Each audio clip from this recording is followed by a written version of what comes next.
So with that in mind, it's my pleasure to introduce the first speaker to present on the topic of, actually, let me just stop sharing so I can let Dirk pull up his slides. So the topic is well-being is more than a personality thing, common and unique genetic effects on higher order factors of personality and well-being. So the floor is yours, Dirk. Thank you. Can you see my screen all right? Yes, it's perfect.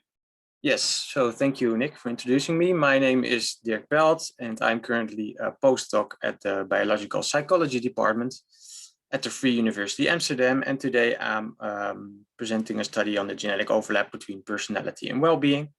And this study was supported by a grant of the ERC.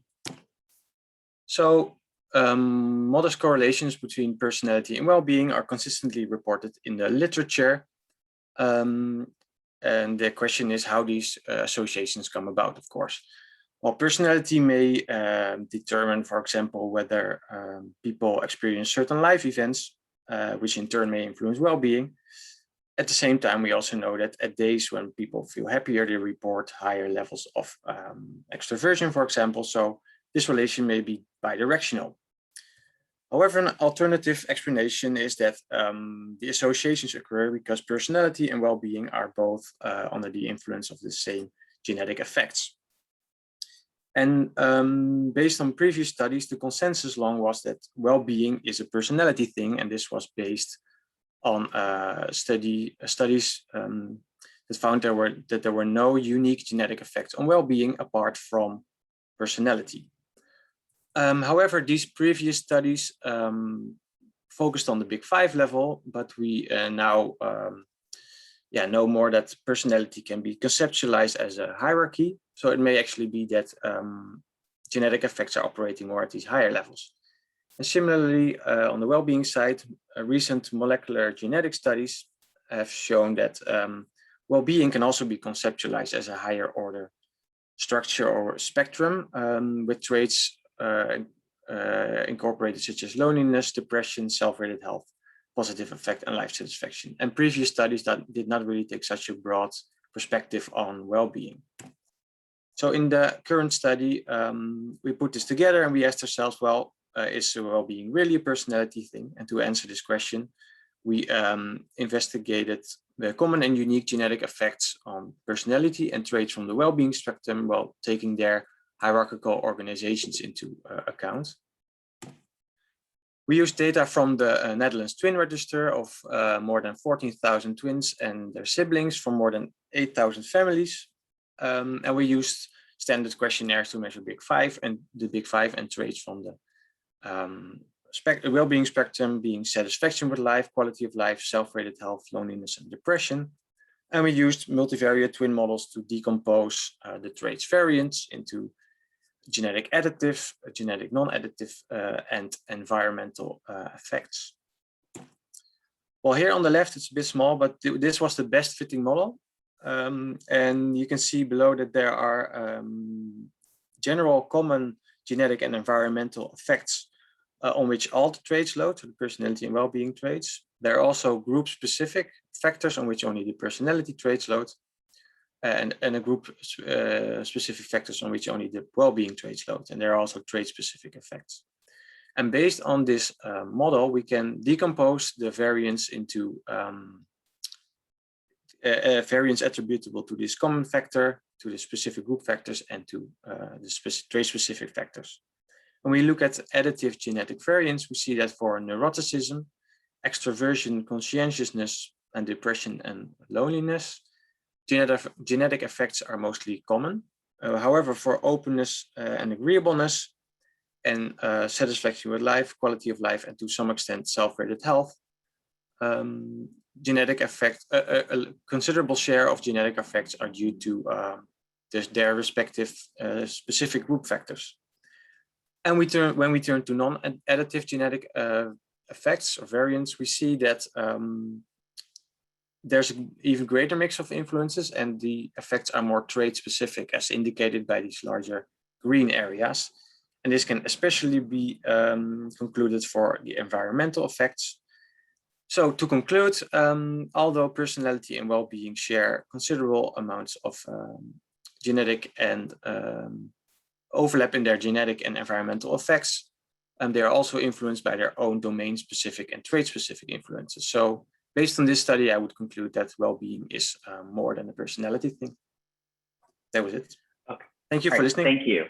That's perfect. Thank you so much. So our next talk is called The Role of Interpersonal Perceptions of Social Inclusion and Personality in Momentary Self-Esteem and Self-Esteem Reactivity.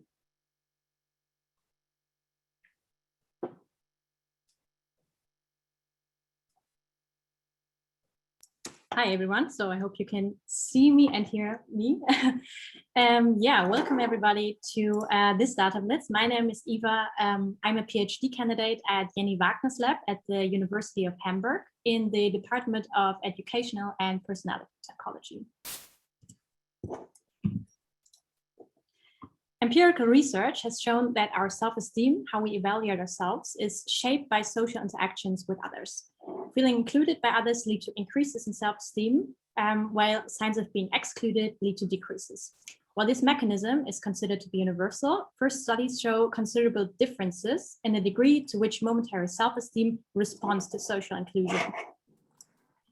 By zooming into social interactions, we wanted to gain a better understanding of these individual differences in the developmental phase of adolescence. Our first goal was to explore the link between momentary self-esteem and social inclusion from different angles. We considered 3 types of perceptions of social inclusion. Self-perceptions, which contain how individuals see themselves and perceive situations. Other perceptions, containing the perceptions of the interaction partner. And meta-perceptions, defined as the belief of what others think about you. Building on past research, we expected that each perspective contains unique information and is differentially related to momentary self-esteem. Our second goal was to investigate how and if an individual's personality moderates the link between perceptions of inclusion and self-esteem. Specifically, we focused on 3 socially relevant traits: neuroticism, extroversion, and agreeableness. Since social interactions are quite diverse, we wanted to explore our research questions in different social settings. And using data from the Selfie study, a German longitudinal multi-method study focusing on adolescents, we investigated the associations of different perceptions of inclusion and self-esteem in a laboratory group study with 0 acquainted peers. And in part B, we focused on experience sampling data with reports on daily interactions with familiar others, which the participants reported on their smartphones. In both studies, we used multi-level modeling to address the nested data structure. And coming to our results. First, across both study parts, our models revealed that perceptions of social inclusion by the individual, that is self and meta perceptions, were more consistently related to momentary self-esteem than the actual perceptions of others. In other words, believing to be included by others was more important for self-esteem than what others actually thought. Personality, on the other hand, did not emerge as a consistent moderator of these relations, but showed context-specific effects. Neuroticism weakened the link between perceptions and self-esteem in group interactions with unfamiliar others, while agreeableness enhanced the associations in interactions with familiar interaction partners. Overall, our findings show that both interpersonal perceptions and personality have differential associations with momentary self-esteem across different social settings. This suggests that the social interaction and its characteristics, for example, the type of interaction partner, play an important role when considering the factors that impact momentary self-esteem. So in a nutshell, we studied social interactions of adolescents in 2 different social situations, laboratory and daily life, and we gained first insights into the complex micro-processes within social interactions that underlie adolescents' momentary self-relations. You can see my contact details below, and thanks for listening.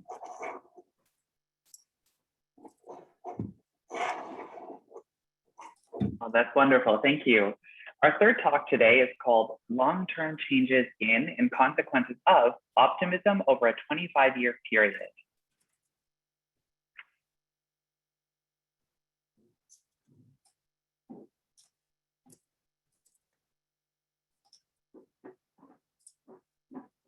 Can everyone hear and see me? All right, Perfect. cool. Well, everyone, I'm Jiwon. I'm a graduate student at Michigan State University, and I'll be presenting about a pre-registered study on the health and well-being consequences of optimism across 25 years of adulthood. People vary in how optimistic they are, and optimism is associated with valuable life outcomes such as better physical, mental, and cognitive health. What is missing, though, is how optimism develops and changes over long periods of time, and how its development predicts health and well-being across those times. Therefore, we examine changes in and outcomes of optimism over 25 years. First, we were interested in how optimism changes. Optimism might change as people age and feel like time is limited. They may remember and focus on positive features of their lives and come to project that positivity into the future and become more optimistic. Also, people mature as they take on social roles, so they may become more optimistic as they see themselves growing and successfully handling challenges and expectations. And in line with these theoretical models, most past longitudinal work on changes in optimism in shorter time spans suggests evidence for an inverted U-shaped pattern.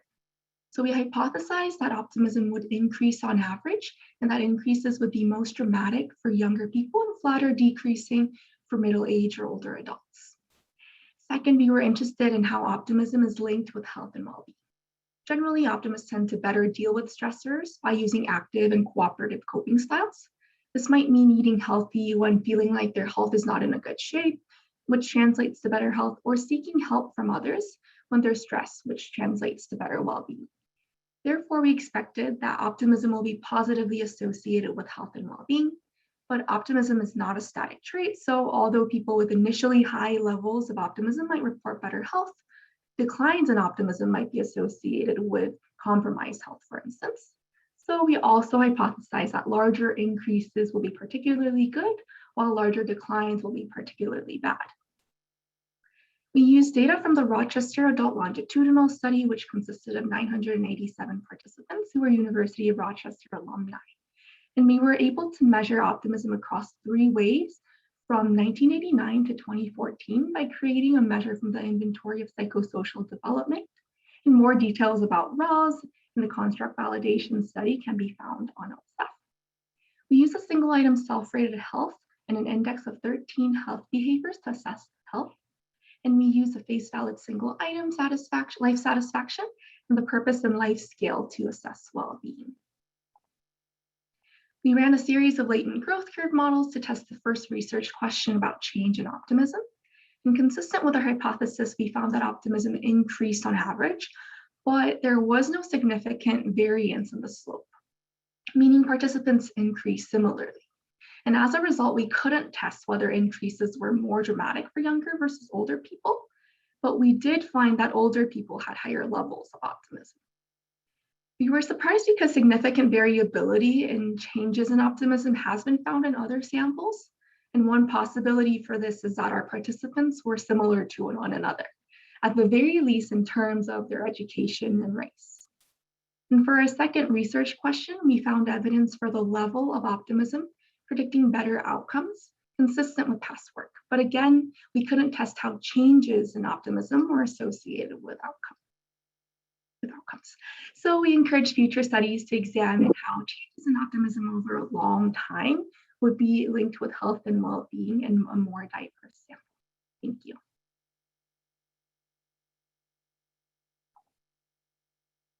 Thank you very much, Jiwon. So our next talk is Perceptions of Stalking Among Malaysians, the Role of Belief in a Just World and Dark Tetrad Personality Traits.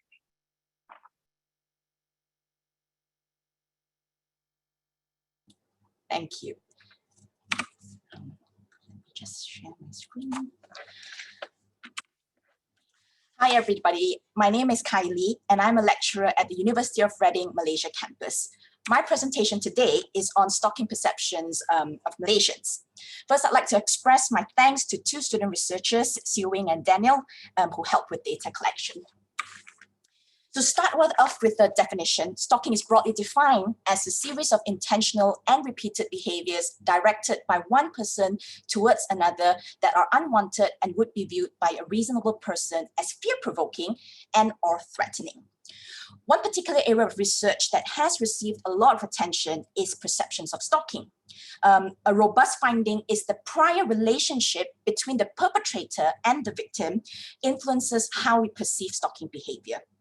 It has been shown that the greater the degree of prior intimacy, so for example, if the pair used to be in a romantic relationship, the less likely people are to view a harassing situation as being serious or requiring police intervention. Now, the problem here is that these perceptions often do not reflect the reality of stalking. In reality, ex-partner stalkers are often more dangerous and more persistent than stranger stalkers. So it is very important for us to identify contexts that can contribute to these misperceptions, because a misunderstanding of the behavior may lead to a lack of policy as well as social change. So for instance, in Malaysia, stalking is currently not recognized as a crime. So that means that there is very little authorities can do if a victim of stalking comes forward and makes a police report.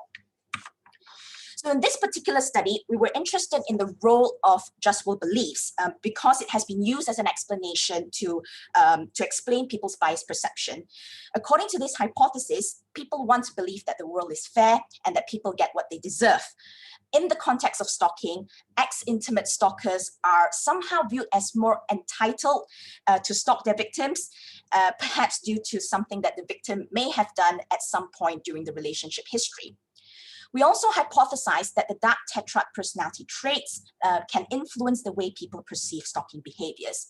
And we tested these hypotheses using a vignette study where we presented participants with a hypothetical stalking scenario that represented 3 different types of prior relationship between the perpetrator as well as the victim. We then asked participants a series of questions relating to the perceived severity of the behavior, as well as perceived victim responsibility. So according to a regression analysis, what we found was that prior relationship did indeed predict people's perceptions of stalking. People were more likely to label a behavior as stalking and as more requiring police intervention when the perpetrator was portrayed as a stranger.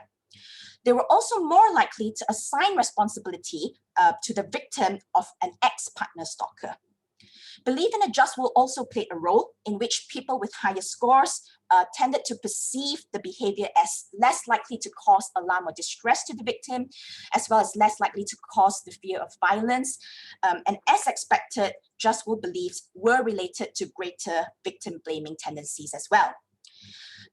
Also, we found that the higher a person's sadism scores, the less likely they are to think that police intervention is necessary.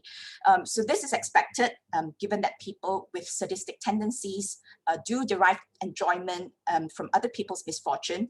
They are therefore quite unlikely to employ strategies that will attract police detection. As for people high in Machiavellianism, they were more likely to think that the behavior would cause alarm or distress to the victim. And this makes sense from a theoretical point of view. Machiavellians are deliberate in their approaches, so it's not surprising that there is some rationality in their perceptions when it comes to stalking behavior. So this is a short summary of our study. Thanks very much for listening. Thank you very much, Kylie. Our next talk is individual differences in contingencies between situation characteristics and personality states.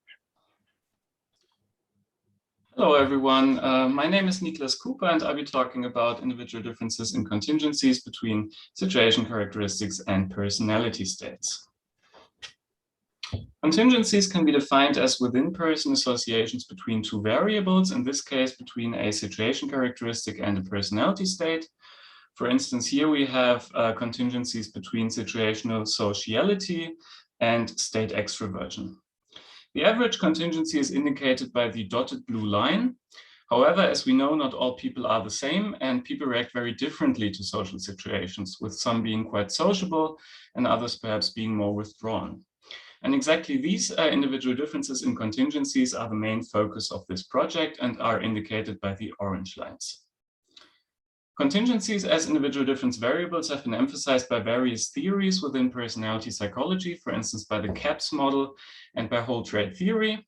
but several fundamental questions with respect to individual differences in contingencies remain unanswered. In the present project, we looked at the basic properties, correlates, and factor structure of contingencies. To this end, we use data from 5 studies in everyday life with 952 participants and 32,000 observations. And we examined contingencies between the 8 diamonds situation characteristics and the big 5 personality states. That is, we looked at overall 40 different contingencies and applied multi-level modeling to the data. For instance, here we again have sociality in the prediction of state extroversion. And as you can see by the differences in slopes for the 952 blue lines, contingencies were quite varied. For the results, I focus on average patterns across the 40 different contingencies. Contingencies had a substantial average fixed effect replicating previous work, but more importantly, there were sizable individual differences in contingencies with a standard deviation of 0.14 on average. Individual differences in contingencies were moderately reliable with 0.47 and moderately short-term stable with 0.43. There were relatively few associations between individual differences in contingencies and personality traits or happiness, and these associations were largely at chance level and quite small in size. Similarly, correlations between individual differences in contingencies and average personality states were also quite low and surprisingly inconsistent across the 5 studies. However, contingencies intercorrelated meaningfully, which could be described by an interpretable 4-factor structure, with the first factor representing individual differences in contingencies between situational problems and positive states. The second factor, including contingencies between situational rewards and positive states. The third factor representing contingencies between situations requiring thinking or work and thinking or work states. And finally, the fourth factor representing contingencies involving state neuroticism. Our findings are limited by at least 2 issues. First, the distinction between situation and person variables was not optimal because situation characteristics were self-reported. And second, the diversity of our samples was relatively low because we mostly included students from the US and Germany. That is, the generalizability of our findings with respect to these 2 issues has to be investigated. Our take-home message is the following. Situation characteristic state contingencies represent sizable individual difference variables. They are moderately reliable and short-term stable, correlate weakly with self-reported traits, and form a meaningful 4-factor structure. Thank you for your attention.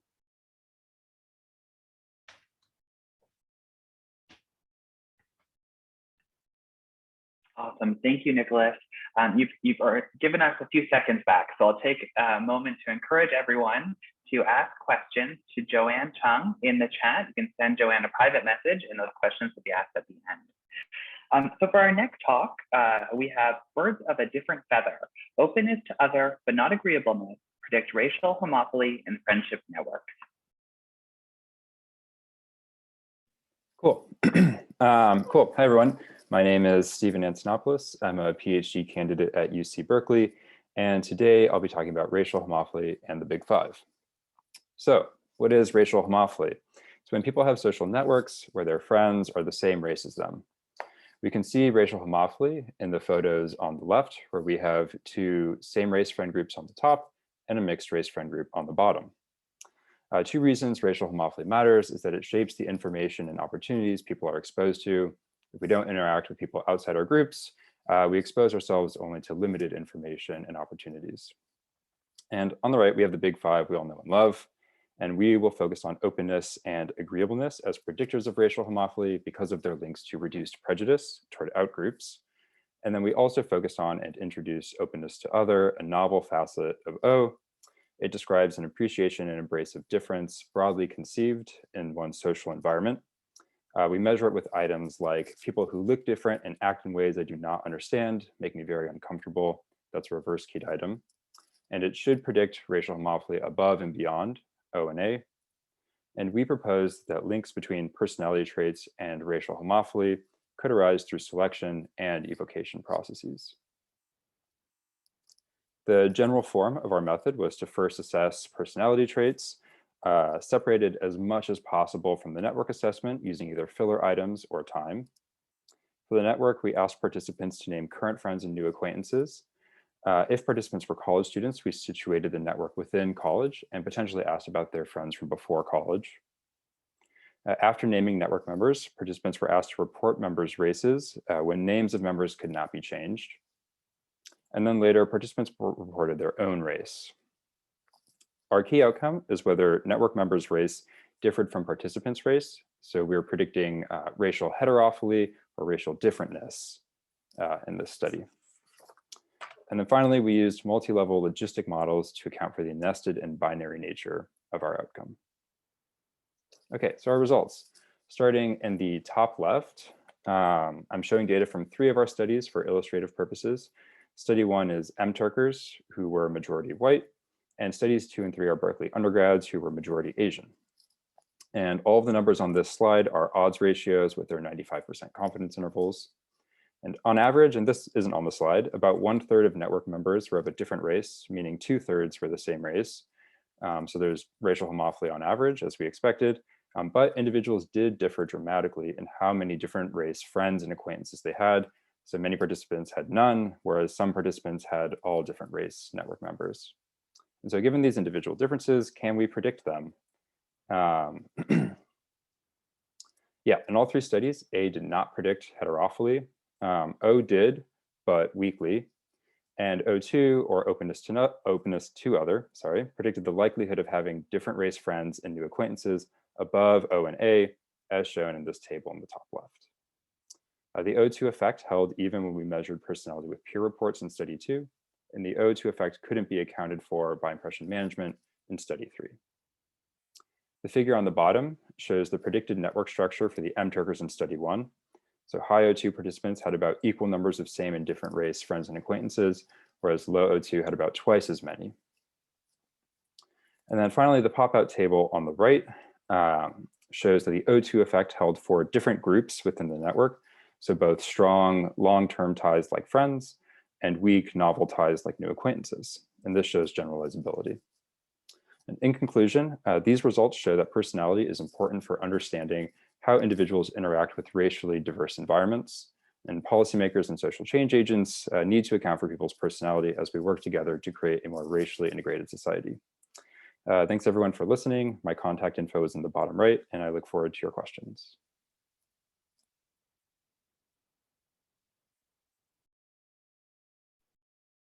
Fantastic, thanks, Stephen. So for our second to last talk, we have Sujan, and the presentation is titled Big 5 Traits Predict Between and Within Person Variation in Loneliness.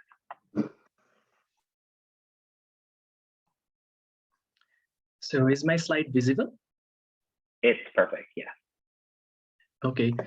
Hello, everyone. This is Sujan Shrestha from Nepal. I am an academician and mental health professional here at Nepal. So today I'm going to present our research on the topic Big 5 Traits Predict Between and Within Person Variation in Loneliness. And I'd like to remember and acknowledge my fellow co-investigators, Simon Columbus, Kripa Sigdel, and Madhusudan Pokhrel. So we know that individuals differ in their mean levels of loneliness. And at the same time, an individual can also experience different levels of loneliness from situation to situation. Here, as you can see, we have a data from 3 participants from our study collected from 21 time points. So the red line and green line indicates individuals differing in their mean levels of loneliness, and this blue line indicates an individual's difference in their within person loneliness from situation to situation. So past research has linked individual difference in trait levels of loneliness to Big 5 personality trait. So in a recent meta-analysis study, it has strongly linked to extraversion and neuroticism. So neuroticism was positively associated with loneliness, whereas extraversion was negatively associated with loneliness. And experiential sampling studies show that people fluctuate in loneliness from situation to situation and highlight some influential factors such as the presence of others. Here we test for the first time whether individuals differ in their within person fluctuations in loneliness and to what degree this is predicted by Big Five traits. So talking about the methods, we used experiential sampling method for a period of 1 week, and we collected data from 3 time points per day. And in total, we have collected 3,599 responses from 285 Nepalese participants who were predominantly youth studying their undergraduate level. And we assessed loneliness from a single item measure with the question, how lonely are you feeling right now? And we assessed personality through Big Five in inventory. And for the analysis, we used a location scale model to estimate the relationship between personality traits and mean levels across time points and within person variability in loneliness. So location scales are extension to multi-level models that allow us to simultaneously model influences on the mean level and within person variability of the outcome variable.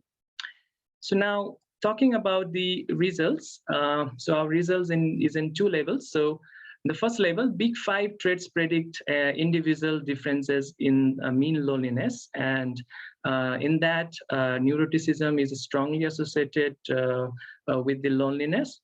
And at the same time, Big Five traits predict individual differences in within person variability in loneliness, in that extraversion and neuroticism were associated with greater variability, and agreeableness and conscientiousness were associated with lower variability. So the takeaway message from our research is Big Five traits predict who feels lonely and how much their experience vary from moment to moment. Thank you so much for listening to me.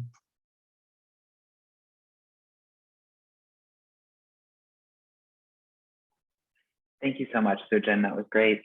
Our final talk, I invite Yao to share her slides. The talk is called The Relationship Between Student Schoolwork Motivation and Parental Involvement from a Weekly Diary Perspective.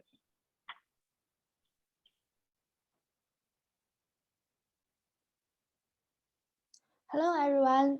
I'm Yao, and I'm currently a PhD student in University of Surrey. I'm going to present a paper titled The Relationship Between Students' Schoolwork Motivation and Parent Involvement from a Weekly Diary Perspective. Parent support plays an important role in children's schoolwork motivation, and cross-sectional and longitudinal studies found associations between parent support and schoolwork motivation. But those associations haven't been tested at the between and within person level. So it's not clear how those 2 factors influence each other in the short term. Also, during the school lockdown, parents and children's interaction increased.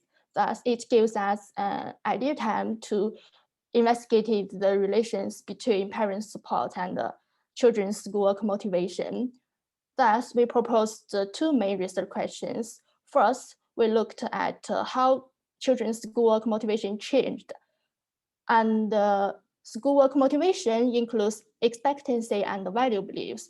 The expectancy mainly focuses on, am I able to do this task?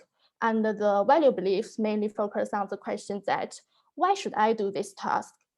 And then we looked at the relation between children's schoolwork motivation and the parent schoolwork support at both directions over time. The samples were 98 secondary school children from 11 to 40 years old and 1 of their parents. We measured parent support and children's schoolwork motivation weekly for 5 weeks, from 19th of June to 20th of July. During this period, school lockdown, all teachings were online, and those measures mainly focused on 2 subjects, English and math. We examined the relation between parent support and the schoolwork motivation at both directions, and also at between and within person level by using the cross-like multi-level modeling. At the between person level, we looked at the relation between motivation and support across different persons at the average level. At the within person level, we looked at those relations within 1 person across different time points. For the research question 1's results, The motivation, expectancy, and value beliefs were very high at the within-person level. And also it shows some slight changes from week to week. For the research question 2, at the within-person level, the math expectancy significantly affects math parent support. That means when children felt more able to do the math schoolwork than usual, they receive greater parent math support in the subsequent week, but no significant results found in value belief. Thanks for your listening.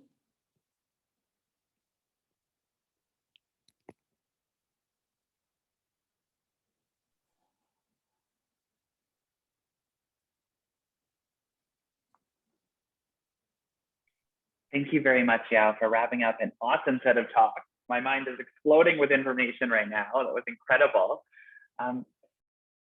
Joanne, there you are. And if anyone would like to turn their camera on for our discussion component, that would be awesome to see your faces. But I'm gonna pass it over to Joanne to lead us in this next bit. Thank you so much, presenters. Yay, that was awesome. So we actually are a little bit quiet on the question front. So I'm gonna read the question that I did get and open up the floor since we all are super speedy today, and we can maybe just have a conversation if you want. So the question that I got was for Stephen, and the question was, did participant race factor into the heterophily of the networks that you found? Yeah. So I guess I'm interpreting this question as like, was there a main effect of participant race on how heterophilous their networks were? The answer is yes, resoundingly yes. There's some classic results from sociology showing that the numerical majority or minority status of the group pretty strongly governs the degree of homophily or heterophily in individual network members groups. So larger groups tend to have more homophilous networks on average than minority groups. And that showed in our data. So white participants in MTurk had the lowest rates of heterophily, and then Asian participants in the Berkeley samples had the lowest rates of heterophily.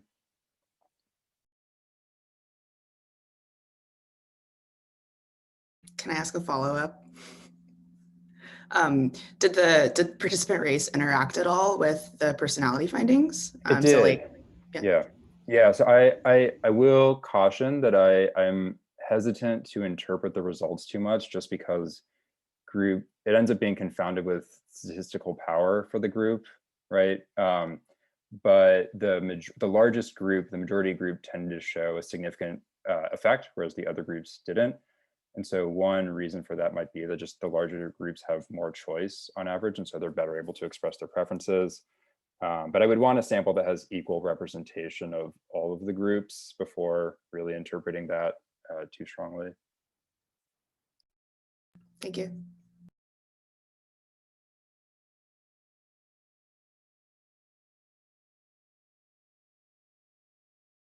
Muted. Yeah, so let's open up the floor, and I'll just keep an eye on the chat. But does anybody have any reactions or questions for the talks that were just presented?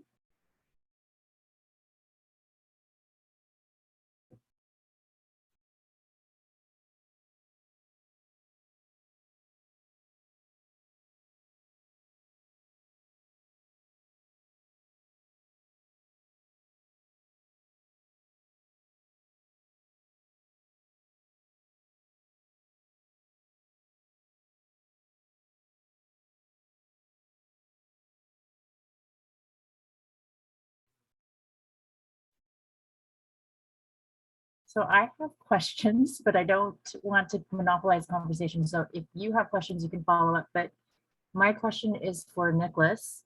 Very interesting talk.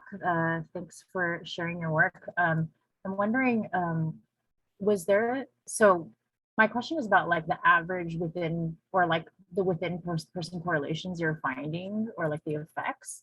What is the effect size that you're kind of seeing and like that you're interpreting as like, do you know what I mean? Like, I don't know if this makes sense, but it's like in doing my own work, I'm like, I don't even know what a small within person effect is, or like what's countable as an effect, because it's very hard to kind of, when I'm looking at the literature, compare. So I was wondering if you had any thoughts to share about that.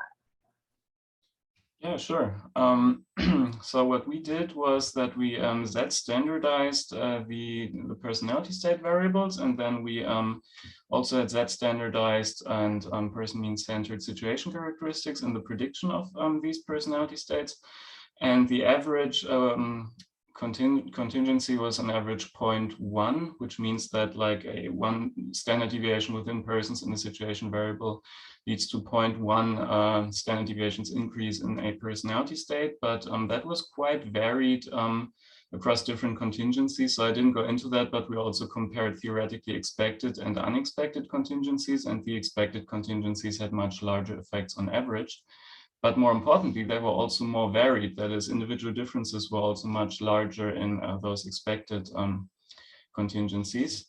And the individual differences were quite sizable in that they often surpassed the size of the fixed effect. So for instance, on average, I calculated that like 23% of participants would have contingencies in the opposite direction of the fixed effect, and another 23% twice as much as the fixed effect.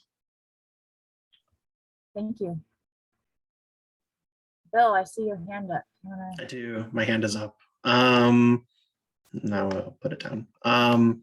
So yeah, thanks for all the really wonderful talks. I had a question for Yao. I was reading the abstract. This is more of a general point I've noticed with the proliferation of COVID studies that have come out.